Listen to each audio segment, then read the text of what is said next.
Te kaimahi o te kaunihira, tēnā koutou. Te hunga mate ki te hunga mate, haere, haere, haere. Tātou te hunga ora ki a tātou, tēnā koutou katoa. Ngā mihi o te rā ki te whānau hui hui tēnei. Kia tau te rangamāria, kia whakatapua tātou me ngā mea. E whakapono ana tātou haumi e hui e tai kia. Well, I just wanted to open today. This is probably the biggest decision we're ever going to have to make as a council. And we're in the change today, and I just was interested to look. The first name on here is Mayor Short. Mayor Elliott, 1911 to 1913. And I was just reflecting and looking at those that were sitting on with these chains on during the 2 World Wars, and sort of puts today into perspective for me. But this is a big day, it's a big decision ahead of us. We've got a big agenda, but I think we all keep flipping back to item number 11. That's been actually forced on us. Not a decision we wanted to be making today, but one we're going to have to make, and it's a very tough one. So yeah, just wanted to start off with a little karakia and just a little few words. So if I hand over to Dean's going to hand us all the inspiration we need for the rest of the meeting. Kia. We may not always agree, we may not always see things the same way, but we share something important, a responsibility to the community we serve. The decisions we make today will affect people we may never meet, families we may never know, the generations that will follow us. So let us listen with respect, speak with honesty, consider the bigger picture, and have the courage to make the decisions we believe are right. Because ultimately, our job is not about being right or wrong. It is about working together and leave our district a little better than we found it. Kia ora. Thank you, Councillor Peterson. Just for what I said earlier, that's just about the exact translation of what I said. So yeah, thank you. Look, got a couple of apologies today. I've got Councillor Howe is away and Councillor Nelson, so I'll move that if I can have a seconder, please. Yep, all those in favour? Carried, thank you. Any declarations of interest in the meeting today? No, Carl. And no one in the public forum to speak today. Yeah, so we'll move on to page 4. Confirmation of ordinary council meeting minutes, page 4. I'll move this. If I have a seconder, please. We're just receiving that, just checking it. Shona. Any matters of correctness in there? I don't think so. All good. Put that motion to the vote. All those in favour? Against? Carried. Thank you. And move on to page 14. Confirmation of minutes, extraordinary council meeting, 29th of June. I'm happy to move this. I have a seconder, please. Councillor Wharuera. And again, any matters of correctness? No. I'll put that to the vote. All those in favour? Against? Carried. Thank you.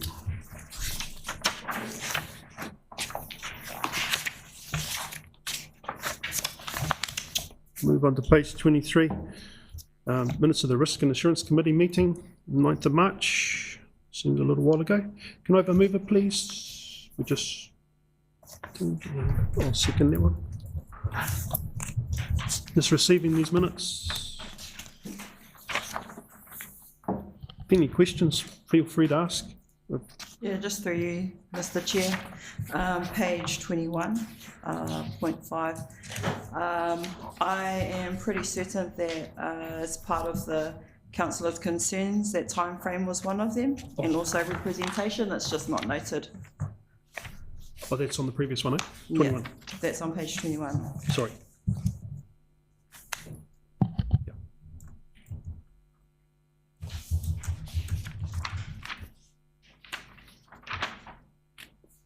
Just not noted, is what you say? Yeah, it's just not noted under point 5, simplifying local government. I'm pretty certain that time frame and or the lack of time and also representation was a concern from councillors on that day. Yep. Was expressed on the table Yep. And that'll, Add those. because I was yeah, one of I'm them. actually happy to have that Kampai, added in there. thank you. And it comes up in our. Everyone happy? That's in the previous one. We need to. I can note it in these minutes, but Yep. Yeah, we can. the risk and assurance have already approved the Yep. minutes at their meeting. Oh, that was in the previous one. Jeez. All right. We'll note it. Thanks, Councillor Kerr. Good. So yeah, we're on page 23. We're going to move in a second for that one. Everyone happy with the risk and insurance one?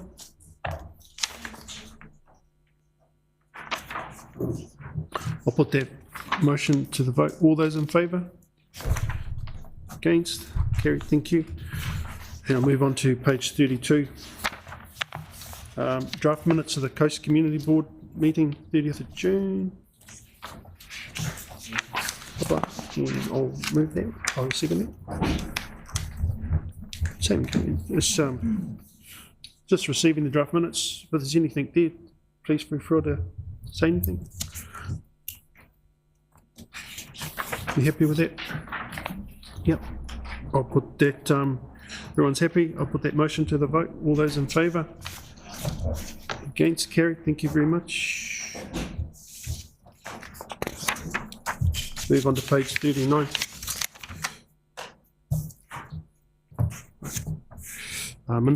Minutes of Performance and Delivery Committee meeting on 20th of May. Yep, and I'll second that one. Just receiving the minutes, but if there's anything in there, happy to have it brought up. All good. Anything in there? No, yeah, there's a lot of projects the staff are trying to get through for this year and for next year. So, yeah, they're doing well. Okay, thank you. No further comments. I'll put that motion to the vote. All those in favour? Against? Carried. Thank you. We'll move on to page 44. I'll move this. It's the Vapelini Mayoral Forum meeting, 11th of June. Can I have a seconder, please?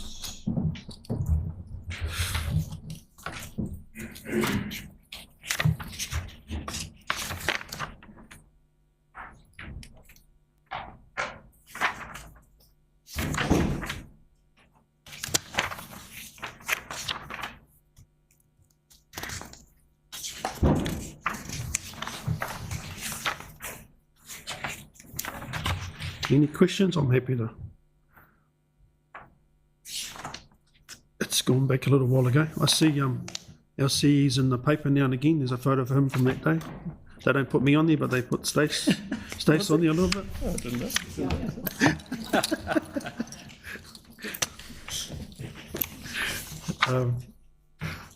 Yeah, that seems like a little while ago. All right.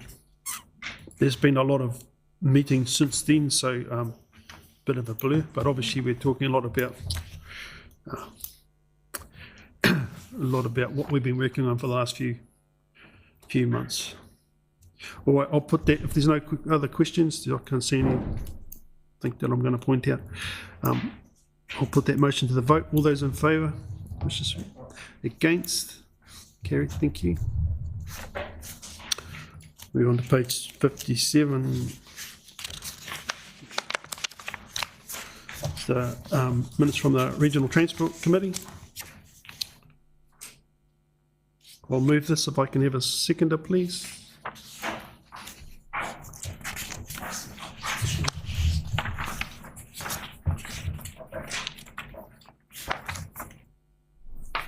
Just receiving these as well. Don't think there's anything.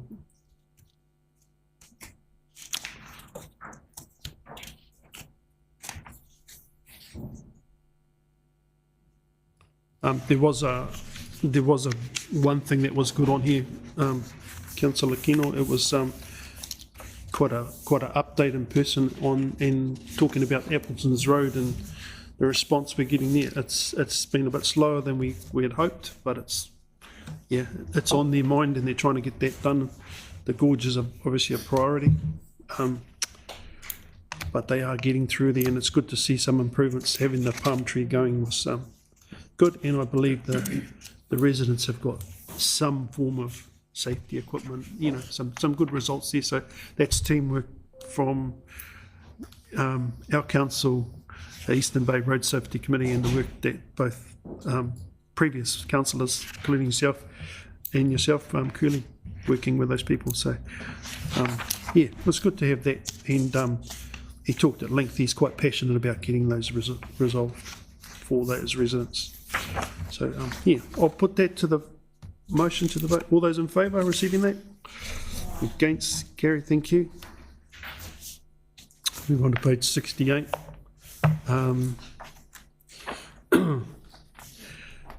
Minutes from the Blair Civil Defence Emergency Management Group.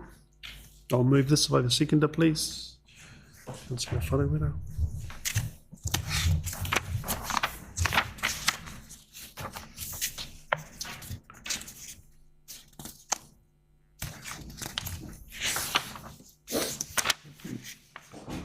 Yeah, it was as you see, there was the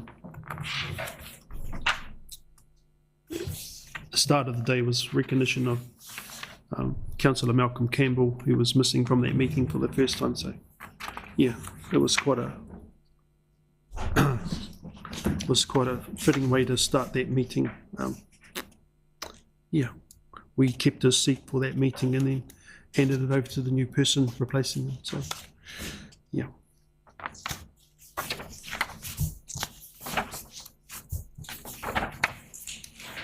All right, I'll put that to the vote. There's no other questions on that. No questions.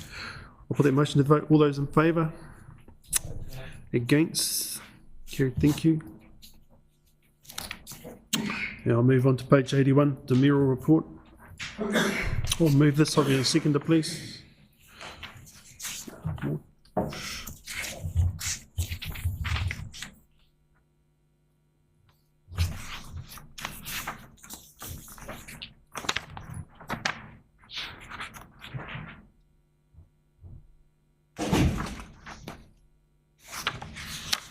Any questions? There's a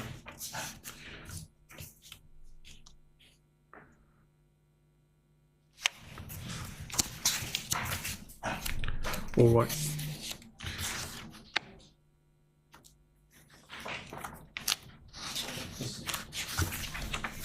Had a meeting there with Joe Luxton, East Coast MP. Was there any comeback about specifically local government? So yes, I did query their lack of response to simplifying local government and asked for her views on where it was, and she was going to talk to the local government representative and her leader, and I've yet to hear back from her. So expressed my disappointment that there's no voice coming from the opposition party to the whole reforms we've been chucked into. So yep, still waiting for the response, but nothing to do. And I do know that some of the locals had voiced, including from her own Labour Party, had voiced their concerns that there's been no pushback, especially for our rural communities. So yeah, I'll let you know if anything comes back, but unlikely. Looking like they're supporting the reforms, to be honest. Is that what you want to hear? Sorry. No. That's my spin on it, so it might be a little bit different to that, but yeah, no feedback from her. I'm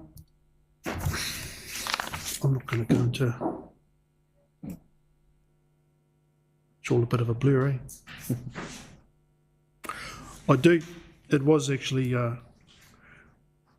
You've got zone 3 there. We snuck over to to Napier to gate crash the Zone 3 meeting. We call ourselves 2.5, Mayor Failing and ourselves. But it was actually quite a good meeting to actually attend and just get some things reaffirmed from the Minister. And one of the clear things was the Regional Council will not be putting in a proposal across the country, and the regional councils, and they will be gone in 2028. So it was news that, yeah, it's just confirming what we already had been told. So I guess some of the regional councillors from the Hawke's Bay were not liking that news, but he made it very clear. So it was well worth the trip to go over there and just have a look around. All right. I'll put that to the motion to the vote. All those in favour of receiving that? Against? Carried. Move on to page 87. Is Billy gonna? Billy's off sick, mate. Billy's off sick. I'll move this one. So it's a correction of a typographical error in the 26-27 rates resolution. And I'll hand it over to Rachel. Both a seconder, please.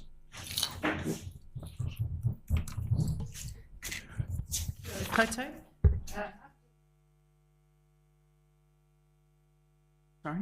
Kia ora koutou. After the meeting held on the 29th of June, where we adopted the rates resolution for the 26-27 year, it was identified that there was a typographical error that relates to the Oporiki Hukataia water supply targeted rate, where the number 4 had been transposed with the number 6.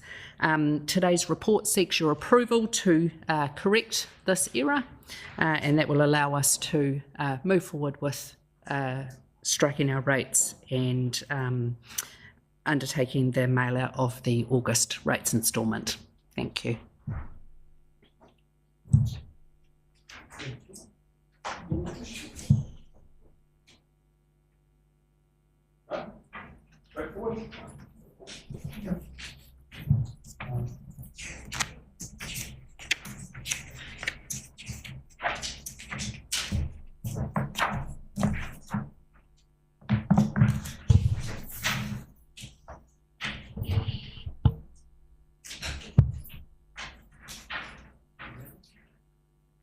Recommendations on page 87.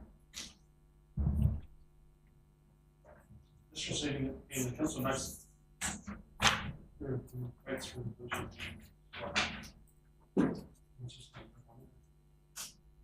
So everyone happy with as it's worded? So all those in favour? Against? Okay, thank you very much.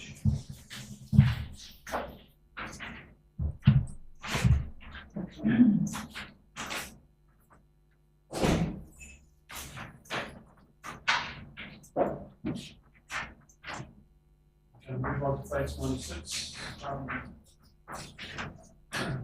Who would like to move this?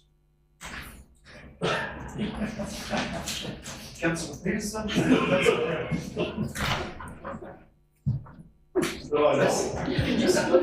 Yeah. I'm pretty sure they put their hand up. I'll move it, obviously. Yeah, that's fine. There's actually nothing there. Just got to look for something and hand it over to Rachel. So there's quite a few issues in there. And condense this whole thing into 3 months, let alone one report. It is. So there's been a lot of work undertaken to get us to this point after the government released its proposal for simplifying local government in November 2025. As part of that information released, the government signalled its intention to remove regional councils and introduce a new governance model centred on combined territorial boards. More recently, in May this year, the government announced the Head Start pathway, which provided councils with an opportunity to voluntarily develop proposals to establish unitary authorities ahead of the wider reform program. Since then, Oporiki District Council has worked to understand the implications of these reforms and assess the options available for our district. While the timeframe has been challenging, we have undertaken a program of work which includes collaboration with our neighbouring councils, high-level analysis, engagement with iwi and stakeholders, and community consultation. The community engagement report attached to today's agenda summarises what we've heard from our community. While there was clear concern about the government's proposed reforms, there is also a strong and consistent message that if change is to occur, an Eastern Bay of Plenty model is the preferred option. 76% of survey respondents identified that the Eastern Bay grouping is their preferred arrangement.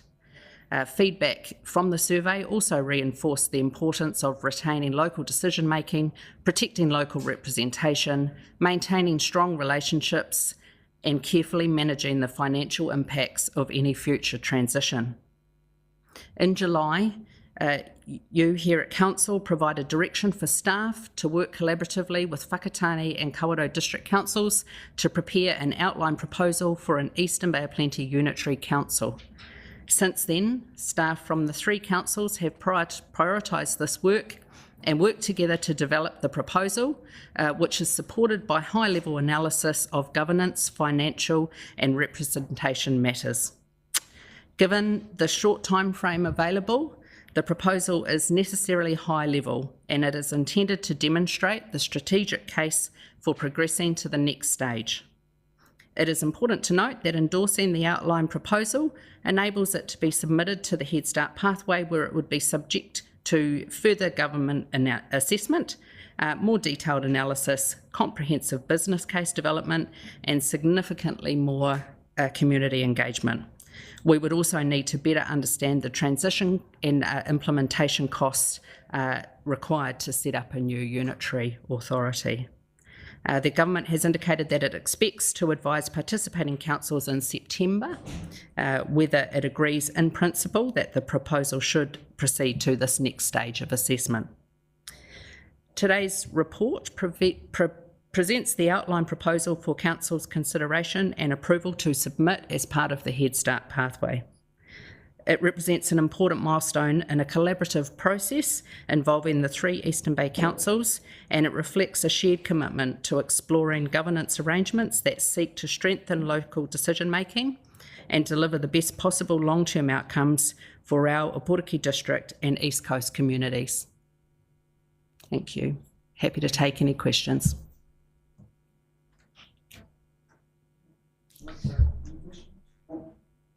We'll have a discussion. I know we like the Brits. We'll have our questions and we'll have a discussion afterwards. So if you have any questions, I have got Let's turn on your mic. I have got a couple, possibly aimed towards my left, if that's all right. Or you could both answer it if you want. But I just through this amount of work, I just, we do need to sort of be highlighted the risks. If you could have an overview on the risks that we're facing with this decision today. Yeah, thank you, Bishop, and thanks, Rach, for the intro. I think first I'd just like to acknowledge the difficult position that elected members are faced with today. It's a position that's been imposed by central government, but I'd also like to acknowledge and thank you actually for engaging in the process. There's been numerous discussions, workshops and council meetings, and it's provided us with direction, which has enabled us to be here today to present a proposal for a decision. I'd also like to acknowledge the working group. They've done a lot of work in a really short amount of time, been under quite a bit of pressure, and have actually produced a document that is here for council to make a decision on. I'd just like to acknowledge iwi and the community for their time, those who took the time to actually make a submission. That input into the proposal was really valued, and we'll look to continue to engage with the community and seek that direction to help yourselves and us make an informed decision as we move through the process.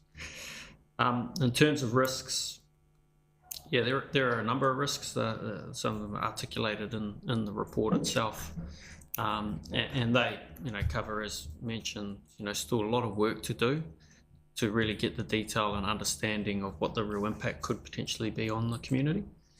So the likes of the transition costs, and implementation costs, what the actual income, the impact may be on rates, things like debt, how would debt be managed, is there opportunities to exit the Head Start pathway once we are engaging in the process, and also the time frame. The time frames are really tight, and there's a lot of work to get through before the 2028 deadline.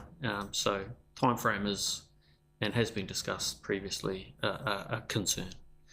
I think the main risk I see at the moment is the potential impact, and it's come through, the feedback on representation and local voice,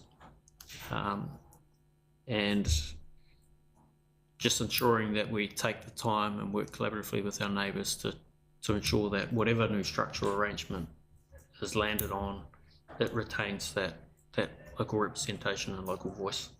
And I see that as one of the biggest risks for a Portuguese district, particularly for the smaller isolated communities like those up the coast. So yeah, that's I guess just a quick summary. Thank you. Thank you. Any further questions?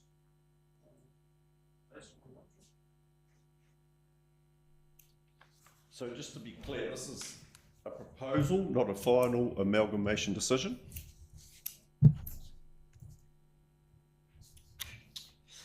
Good question.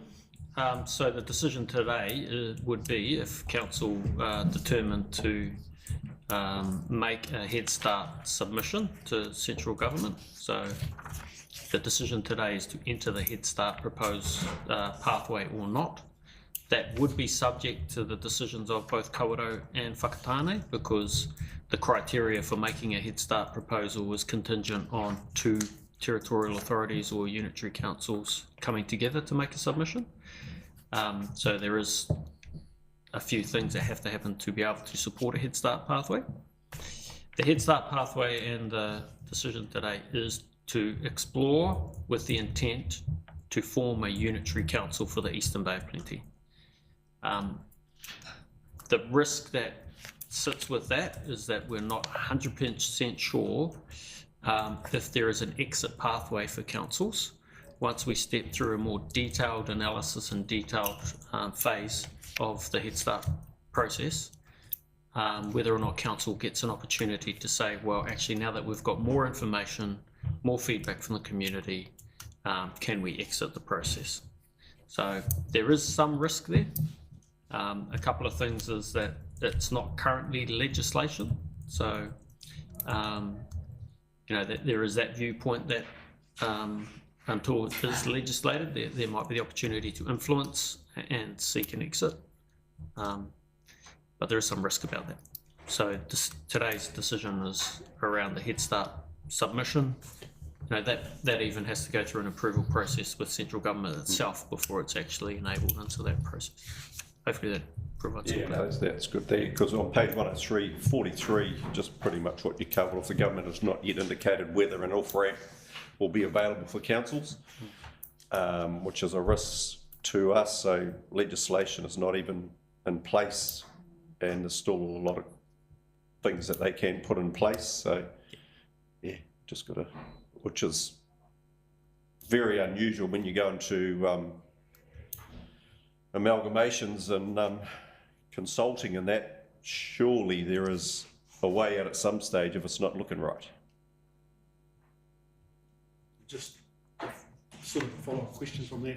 We have had examples of the water CCOs where they have found it almost impossible to exit an off-ramp. And we have got one in the Bay region that's been through that case. So that's the unknown. This is just a proposal. It could get turned down and we could get told what to do anyway. So that's, yep. Any other questions? No? I'm just going to raise, Councillor, the Deputy Mayor has provided, there's our feedback returns weren't, it wasn't extensive, but the community have been talking to us right across the board, and we've been lucky enough today to be handed petitions, in a summary, the community feedback, it hasn't made it in time to get to our agenda, but 369 signatures is quite a lot more than I think the Regional Council got in their body of work that they did. But I will get. Would you like to speak to that now? It can't be added to the body of work, but later on maybe it can. But it's quite telling what the community are saying. I'll hand it over. Thank you. Through the chair, I'd like to acknowledge Ms Nina Pirihi, who coordinated and delivered the report to me 3rd of August at 4 o'clock. The petition calls for meaningful community consultation on local government reform. To the Minister of Local Government and the New Zealand Government, we, the undersigned residents, ratepayers, iwi hapu community organisations, businesses and supporters of the Eastern Bay of Plenty respectfully request that any proposed local government reform affecting our communication be subjected to comprehensive and meaningful community engagement before decisions are made. We are concerned that the communities may lose local voice and representation. Rural and smaller communities may become underrepresented. Current timeframes may not allow sufficient opportunity for informed community participation, and significant changes to local governance should only occur following meaningful consultation with those directly affected. We therefore call upon the government to extend consultation and engagement timeframes, ensure meaningful engagement with iwi hapu communities and businesses and community organisations, provide clear and accessible information, protect local representation and decision making, and ensure communities have a genuine opportunity to participate before any final decisions are made. We believe that decisions about the future of local government should be made with communities, not for communities. That was probably the best part of that. The information was received, written information was received, but also a recording with comments, which I'll just kind of like share a bit of that. So there was 369 signatures. All 369 signatures received were against amalgamation. However, if hands are tied, they would prefer an Eastern Bay approach. The key themes that were raised, I briefly talked about earlier, were the lack of voice and choice, a strong support for a referendum, so that came through, limited political engagement, so none of the MPs or parties are talking about the amalgamation, their support or disappointment in it. Protection of local heritage, so I think in summary, it's the response time to any actions that would be required in terms of local repairs or like animal control, infrastructure. Also, funding might go in the, if we amalgamate, the funding will be prioritised and the smaller towns will miss out. That is the fear from the 369. Employment was another thing that came up as well. Overall, the community observation is that there's been little consultation or no consultation, and the time that that has been presented to us as a council, as a community, is not good enough. Presentation. Thank you. And look, we would have been good to have this to go into our main body of work, and this is going to be very valuable in whatever decision we make today going forward into the next stages of so that can be incorporated into some of the feedback, isn't it? Because it really does reflect what we hear in person. We're an in-person sort of a community. There is some Facebook warriors, but we are an in-person community. They read the paper. They're very aware of what's going on. And hopefully those signatures, hopefully that petition went to our local MPs too, just to remind them, because the only referendum chance we're going to get is the one that public are going to get in November. So, but no one's stepping up, waiting for yeah, it's a very good opportunity for our party to step up and speak up about this, because no one else is standing up for local government. So thank you for that. No more questions? Just one more, sorry, through the chair. I did forget to mention that they have asked that part of this information is presented in any submissions that, or proposals that we make. Yeah, I think that was it. Thank you. All right. No more questions. We're going to be going around. Everyone's going to get to have their say today. We might as well go clockwise. No sitting on the fence today. There's 3 options in there, but we're only really facing with 2. We're either in, we're out. We can't change the deadline, which is a Sunday of all days. I'm not sure many people will be working in Parliament on Sunday, but anyway. So we might as well head to our discussions before we carry on. No more questions, eh? All good? We might have some at the end of our discussions. So. No, it's fine. Okay. Through the chair, one more. I did forget this. The coordinator of this petition did approach probably 3 of the MPs, but none of them came forward. So I just wanted that noted. I'm happy to pass it on to them too. So yeah.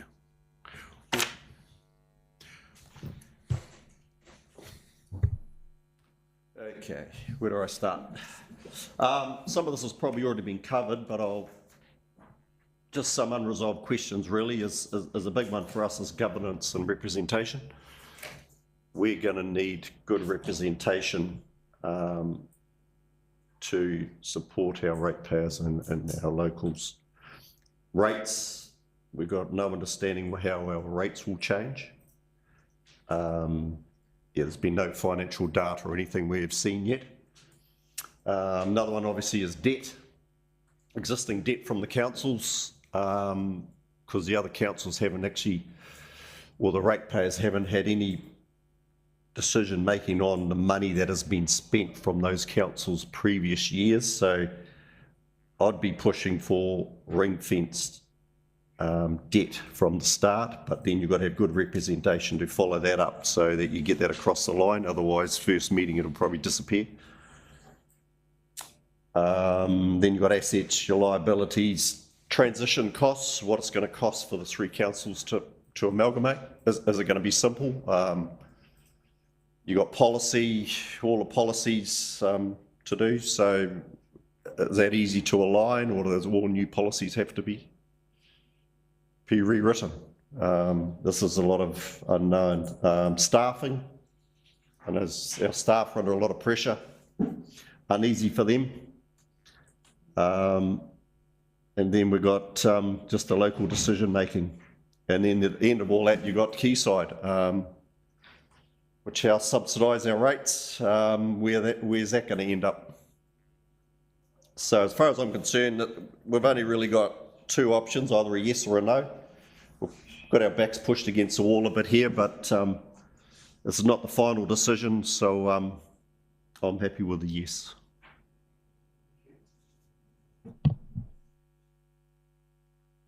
Just one question raised from that.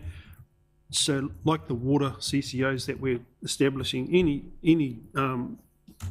but the initial thoughts were this big is better, and we're going to have cost savings from bigger and better, and everything's proved they cannot prove that big is better, and we keep pushing against the grain.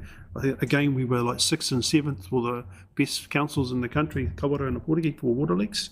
Some of the bigger ones were not so good. Is there a time frame? What is the realistic time frame when from the working group, roughly what would be the time frame before we sort of actually see, so the public see, cost savings? And would this actually mean an increase, possibly an increase in rates in the meantime if we join, or a decrease? Just, if you can't answer it, don't answer it. But yeah, these are the things the public will be asking. And Dean sort of raised a few of those. Yeah, through the chair, very difficult to ascertain exactly how that plays out currently, and there's a lot of work that would have to do to to answer that question, but some of the transition costs that need to be considered are particularly things around IT, so IT systems and data coming together. My reflection when I was in South Wales, that was a very large cost element to some of the mergers that occurred in New South Wales. And then the flow-on effect is that takes quite a bit of time to pay back. So yes, in the very long run, there could be efficiencies made for a bigger entity, but it would take a period of time to claw back the cost of bringing those organisations together in the first instance. Staffing is another consideration. Yes, there might be savings in certain levels of staff in terms of consolidation, but also there could be costs in terms of, at the moment, there's disparity between different employment conditions and pay rates, and that would have to be harmonised consistently, and that would usually result in an uplift of certain rates. So there's a number of considerations that would need to be worked through and unpacked before we'd be able to give some certainty exactly around whether or not there would be savings over the long run.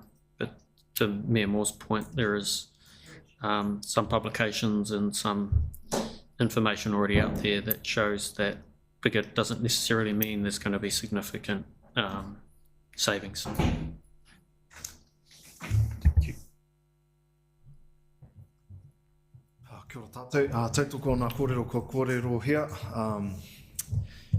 We've all, I guess, now taken insight into becoming a crystal ball reader, and I guess, with this being imposed by government, there's not a lot due to the limited detail that this is provided. It's hard to provide the certainty that our ratepayers are after. Totally support what Dean has expressed as well, and everyone else. I think probably one of the other risks too is that if we fall back on the backstop, then ultimately we lose that, I guess, influence or part of the control of what may be determined for us as a sub-region or as a unitary as a whole. And I'd hate to let that happen, knowing that representation and local voice has been noted many times by our communities, our local iwi. So for us to be gobbled up in the larger metro districts would be probably a greater loss than maintaining a sub-region territorial authority. Probably part of that too is that we do share a lot of common interests across our three councils, Kawerau Whakatane and ourselves, and the relationships that we currently uphold and maintain are pretty good. So without dragging it on, I too would be in support of supporting the Head Start process to give us our best desired outcome, and with the information and everything we've received so far. Also too, I'd like to acknowledge the working group, like Stacey mentioned earlier. A lot of work into putting all this all together. So thank you for your time and effort.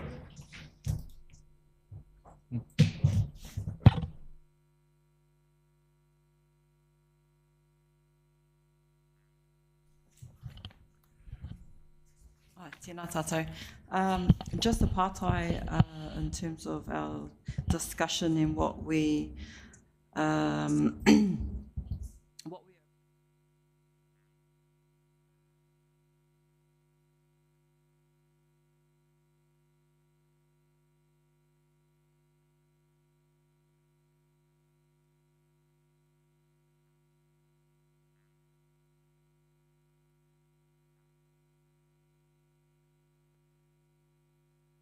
You raise whatever your concerns are, and whichever, this is something for us, and if we have to go around more than once, we go around more than once, because this is the biggest decision we're ever going to face. Yeah, so we, Kapai, I did write some notes here.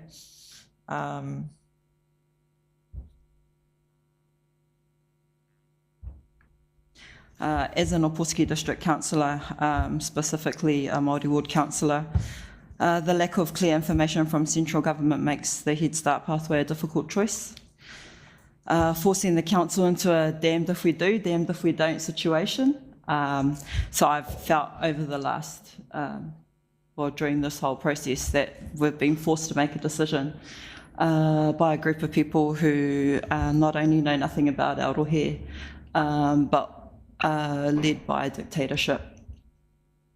While the collaborative Eastern Bay Unitary Council proposal is a pragmatic response, the tight deadline, and I must stress the tight deadline, does not comprise of meaningful community engagement that I've been a part of over the last 2 months. And it also didn't require, it hasn't required careful consideration of unbudgeted resources, which is what our team, and I just want to take this opportunity to mihi to you, Rach, and the team who have put together not only concerns from councillors, but also the aspirations of our community at the forefront of the proposal. So yeah, tēnei te mihi kia koutou. And we have to consider the pressure on staff, which previous councillors have mentioned, potential cost increases. And I also want to make a point in stressing that we did get, actually I spoke to a few people who had preferred a Bay-wide unitary, and some of the points that they raised in why they wanted a Bay-wide unitary was because, in their opinion, it would cost save. But we've heard through the chair that that's not, we can't say that it's going to save any costs. And so we're looking at a proposal that's based on a whole lot of assumptions, because that's what we've been forced into. So yeah, look, like we like it or not, and for those who say otherwise, we're going to be facing potential cost increases, representation that may not hold a strong local voice, and I also have to consider the feedback that we've received, not only by the 33 submitters through our online survey, but also through the petition that we've heard earlier. And I think it's fair to say that those who have been out and about in the community, those of us councillors who have done that, have spoken to twice as many of those who have provided their feedback online, maybe even 10 times that many people through the events that we've held in our community. This isn't an easy decision, for us as councillors to be making, and we've heard that it's been expressed all morning, and those that should be incredibly responsible for such a big decision, those in central government. It's also said that we don't have anyone in opposition standing up against this, because as we've heard over the last few months, is like, what do we have to fix? My opinion, I don't think there's anything to fix from an Opotiki District Council perspective, or Aotearoa.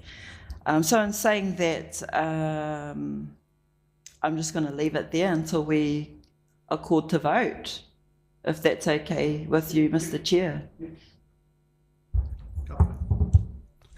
just turn your mic off. Morena whānau. So like to acknowledge the staff, but also us as councillors as well. This is a really hard decision for all of us, so I'd like to just acknowledge everybody. The position that we are in as we know it, is forced.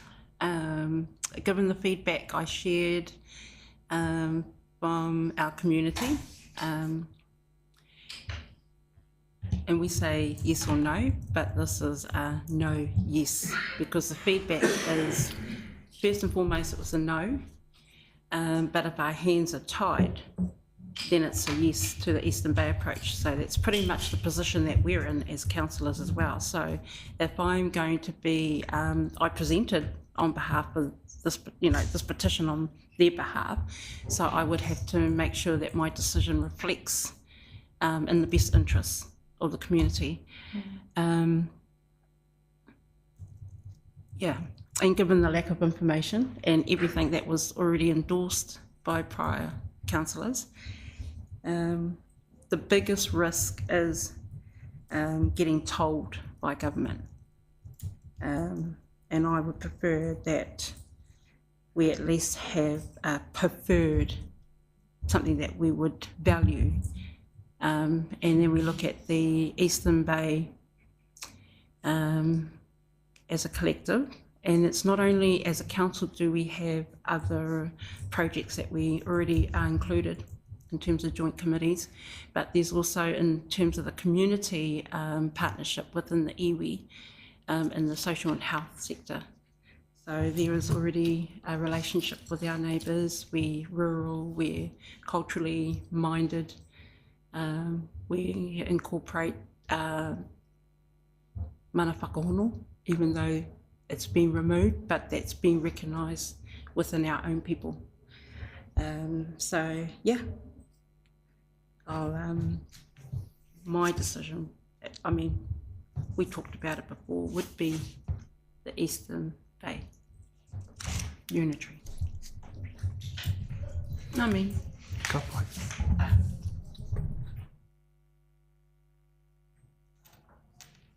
through the chair.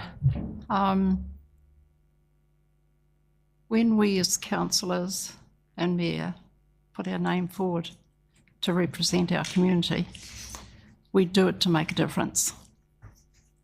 We're here at the table to make big decisions for our future, the future of our children, grandchildren, etc., etc. And in my many years on this council, this is the hardest decision that I've ever had to make. I endorse everything that has been said before me, so I won't go and repeat it. In my opinion, quick decisions are not always the best, and this falls under this category. So little time has been given to deal with it. I absolutely acknowledge the staff, you, Stace, Rach, and all of the work that you've put into this. But there seems to be only two options to me. And without endorsing everything all over again, I'm endorsing the Head Start, option 1, and a Eastern Bay of Plenty Unitary. That's me. Thank you for that. And it's no easy decision today. Look, Councillor Howe was meant to be on holiday with his wife in Rarotonga, but he's busy messaging me at 6 o'clock. He's checking on us, not just giving his view, but if anyone knows Councillor Howe, he's the most staunch of Poriki, strong, Poriki first, fight to the end, and to see him coming out saying we must stick with the Eastern Bay to give us any chance of surviving was a bit of a surprise. And I'm of the same, probably sort of from the same breeding as Barry. I have the same views in many ways. This is not a new decision. I unfortunately knew this was coming years ago, and we had we've had people from in this building, this whare, go on to the regional council, and it's all they've talked about for years, pushing this barrow, and it's been a fight. My first ever mural forum over 4 years ago was all about early adopters and amalgamation, and that was all about Three Waters, but this is a beast that we've been fighting for a long time. Our best chance, and we're very lucky, we've built the staff, councillors, we've built a relationship back with our neighbouring councils. It wasn't the greatest 4 years ago. It's a credit to all the councillors and all the team at the table, Kaimahi in this building, working together, and it's ironic that we're the first ones to make a decision today. Whakatane sitting there making a decision today, but all that's been said and been pumped out of bigger buildings further afield about we've got to do this, we could be the first ones to actually come together as a group and actually put a proposal in to the minister, and it will be at his whim what happens. Yeah, simplifying local government, yeah, right. Not only is this a great cost to our council, it's the time taken away from doing all the mahi that we got to do on our day, our other work. So it's a monetary cost, it's a cost to our community, and all the work being taken away. And this is actually, the decision today is just the start.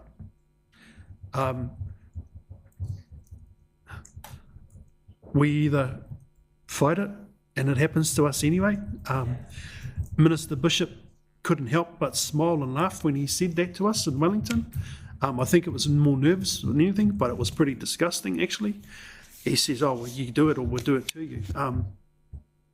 Yeah, so I have no doubts whatsoever we will be faced with this, whether we agree to go for the proposal. We have got some huge hurdles to get the representation for our community, our best bets with our like-minded neighbours in the east. So, and to have the three iwi come and partake, and if anyone knows about government dictating and changing and pulling the rug on people, it's certainly our iwi and our Māori community and the people at the bottom. It's almost like we've been forgotten as a rural and provincial community. Every time I walk in this building, I look at the name on that plaque out there, who opened this building when it first opened. It's Right Honourable Mackie. I'm going to make sure on that plaque, when it goes to the museum at the end of the day, that it's going to have the name of the MP that closes us, if that happens. So that's going to go on that plaque, and then I'm going to finally get that piece of wood down from up there, and I'm going to put my stuff on there, and it's going to have a message to the government of the day. All right, so I've been asking for that piece of wood to come down, but it hasn't happened yet. And I'm not making light of this. This is a really hard decision. Yeah, so I don't think we have a choice today. That's the worst thing about it.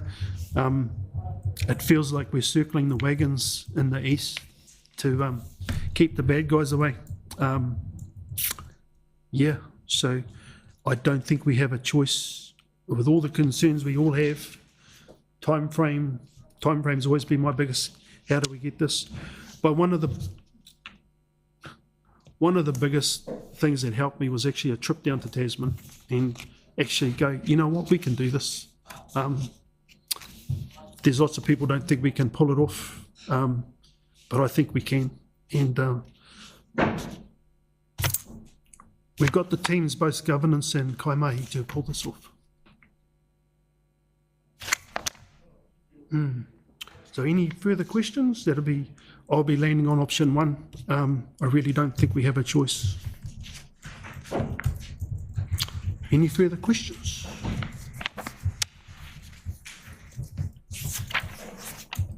Yeah, option one. I want Hauraki to remain actively involved in shaping the Eastern Bay for the Unitary Authority. We don't want the government to dictate where we're heading. So we're the table, at least we got some voice. Do you want to add anything? No. Well, thank you, everyone. The recommendations there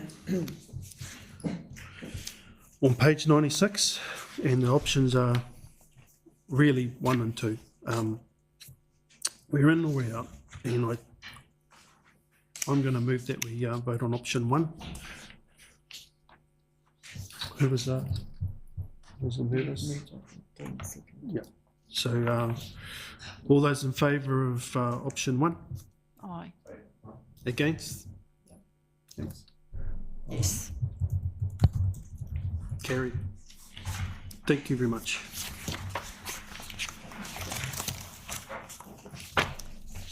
Excuse me, Your Worship, is that the whole item of the agenda we voted on? Oh, Did you want to? I actually do want to bring up something, sorry. Okay. Sorry, I'm a bit late there. On number 8 of the recommendations, I see that council provide delegation of Potiki District Chief Executive to make any final minor adjustments to the proposed document, consultation with Kawerau Whakatane District Council Chief Executives if required. Can I suggest that we add the Mayor as well as the Chief Executive?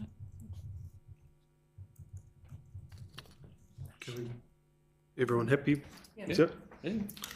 And it's just minor, it's not changing. No. It's just minor It's adjustments. just such a big deal, I think. Is that okay with you? The load should be shared. Thank you, No.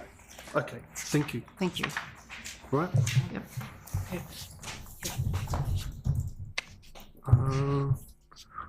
Oh, do we have something else? Sorry. Sorry. Getting there. We're moving on to page 204. Lee? Preparing the Bay Plenty Regional Spatial Plan, and I'll move this if I can second it, please. And I'll hand it over to Anthony. Good morning, Your Worship and councillors. So the purpose of this report is to seek endorsement from the council on the direction of travel in preparation for the development of a regional spatial plan. The new legislation requires a process agreement that sets out how councils will work together in the spatial plan development. And the process agreement must be adopted at the start of the regional spatial planning process once the bills become law next month. So the report outlines a proposed approach to regional spatial planning and provides an overview of the program planning that will be undertaken to support implementation of the new legislative framework. A similar report has been presented to all of the Bay of Plenty councils as well as to the Mayoral Forum next month. I will take this report as read. However, since writing this report, the Select Committee has reported back on both the Planning Bill and the Natural Environment Bill. The Select Committee received over 3,000 submissions, which has resulted in a few changes. Notably, the committee recommended revising the purpose of the Planning Bill and puts greater emphasis on the enjoyment of land. Nearly all submitters opposed the regulatory relief regime. However, the committee has retained it with minor amendments. The main concern raised with the regulatory relief provisions were that they may lead to disincentivising environmental protections. The bills, as introduced, provide that mana whakahono-orohi arrangements that existed or had been initiated prior to the bills being enacted would transfer into the new system, but there would be no provision for new ones. A change in direction sees that existing and initiated mana whakahono-orohi agreements will no longer transfer into the new planning system. The committee did take note of concerns around transition timeframes and have increased the timeframe to notify regional spatial plans within 21 months of enactment rather than 15. So this means the transition to the new system is likely to run to late 2029. It is still considered that even with these extensions that the timeframes are ambitious considering the scale of the change. The timeframes for the notification of the natural environment plans and land use plans remain unchanged, however, and are to be notified within 9 months of adoption of the regional spatial plans and decisions required within 12 months of notification. The draft program plan that's set out on page 209 of the agenda will be updated to reflect these new timeframes. And these updates will be reflected in the Merrill Forum report that will go to the meeting of 10th of September. So happy to take any feedback. We've got a number of recommendations there around the approach to identifying the key geographical areas, which are largely Eastern Bay, Western Bay and Rotorua, and the issues and opportunities within the region and those geographical areas. That's set out on page 220 of the attachment. And we're seeking that the Spatial Planning Committee evaluation principles set out on page 223 of the attachment are appropriate. And yeah, the other recommendations there I'll let you read. They're quite wordy, sorry. So happy to take any questions or feedback on the direction of travel.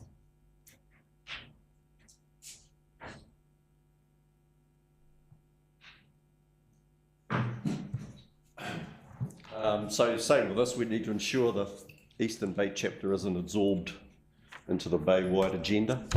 So it'll come back to government governance and representation again. So I see there's going to be a committee formed. So we've got to, I don't know how that committee is going to be selected or... Yeah, so there's still a whole lot of questions up in the air at the moment. So we're sort of looking at the two options, you know, your minimum required under the new legislation or an enhanced option, which looks to, you know, have that Eastern Bay representation. At the moment, we're sort of looking at the joint committee structures. Each of the sub-regions have a joint committee, which will probably evolve into looking like something else if, you know, with the Simplifying Local Government, changes ahead of us. And also the working group and project control group are looking at iwi representation and how that's reflected in the governance options. So we are hoping to come back to you after the select committee, after the legislation's enacted with a draft spatial planning committee proposal, and that will go to all councils for adoption.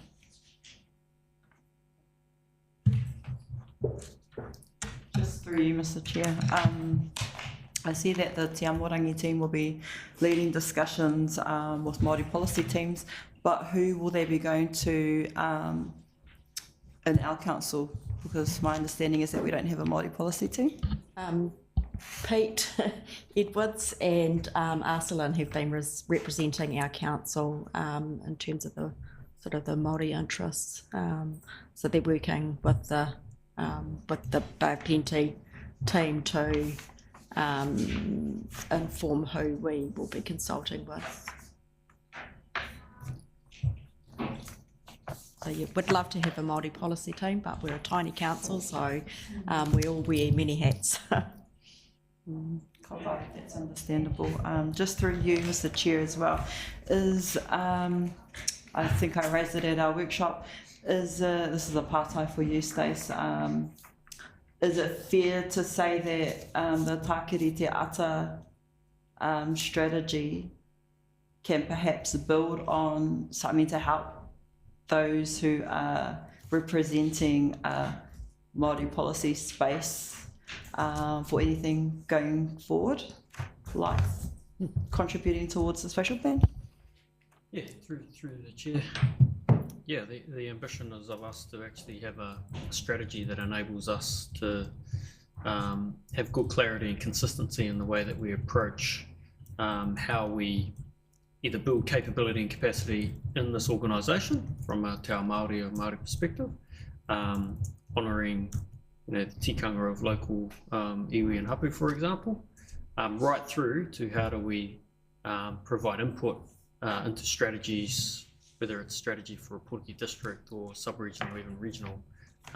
Just noting the point that, yeah, we don't have a specific policy team, so we'll approach it in a more bespoke way that works for us. And I see that strategy will be a mechanism to help bring that consistency and collaborative and agreed approach to informing these types of outcomes. So to answer your question, yeah, and it is in early development, so there's opportunities to see how these types of processes can be supported by that strategy.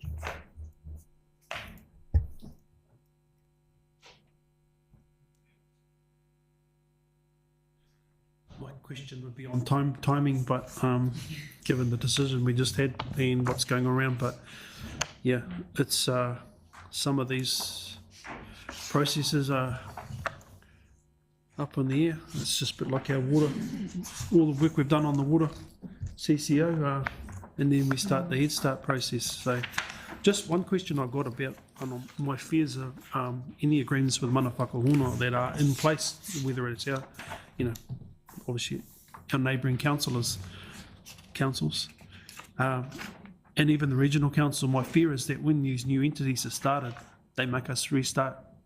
I haven't had reassurance that they're not going to make us have a blank slate. They're saying at the moment they're going to honour existing ones.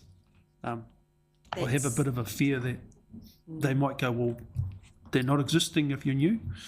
Yeah, Has there been any discussion on that? So the bills, as presented, they said they would honour existing and initiated, but given the feedback from some sectors, the select committee decided that they wouldn't honour them going forward. So, so that's actually been removed. So they will be honoured through the transition process, but after that, no. That's not to say that councils can't enter into agreements, but they just won't have any statutory weighting. Right. Any other questions?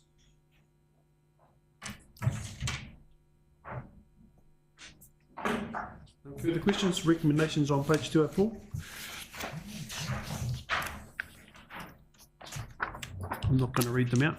Everyone happy with them? Take them as read.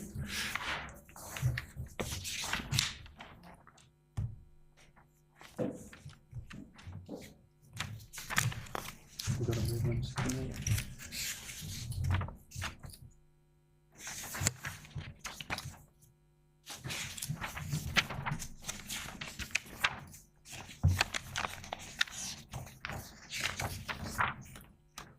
All right. No further questions, eh?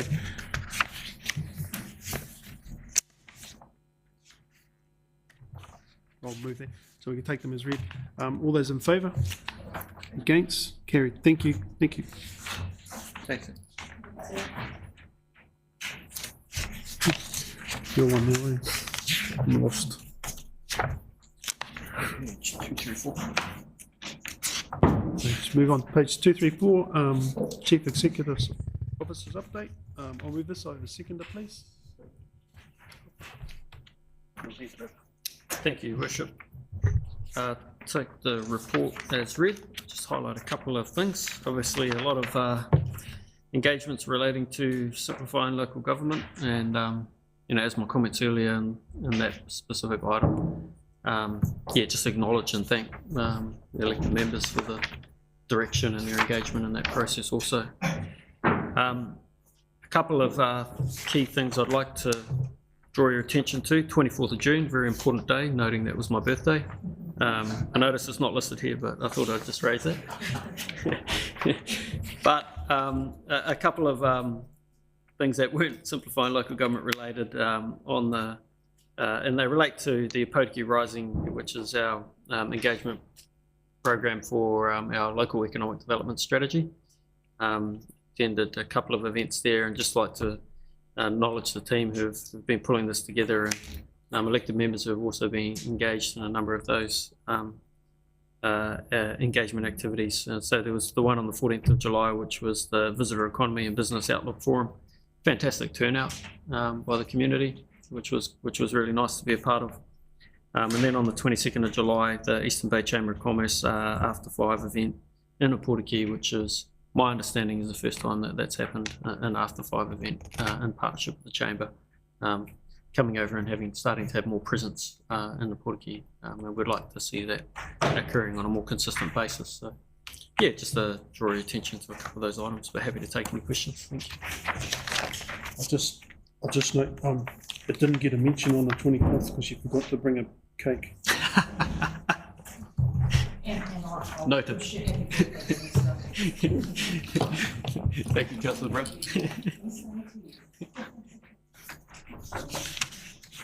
All right, thank you for that. Any questions, Ms. Stace? No? Well,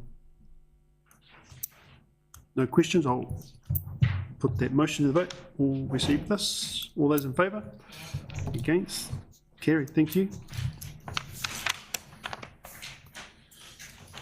And we'll move into resolution to exclude the public. Remover. Warden Shona. All those in favour? Against? Carried, thank you.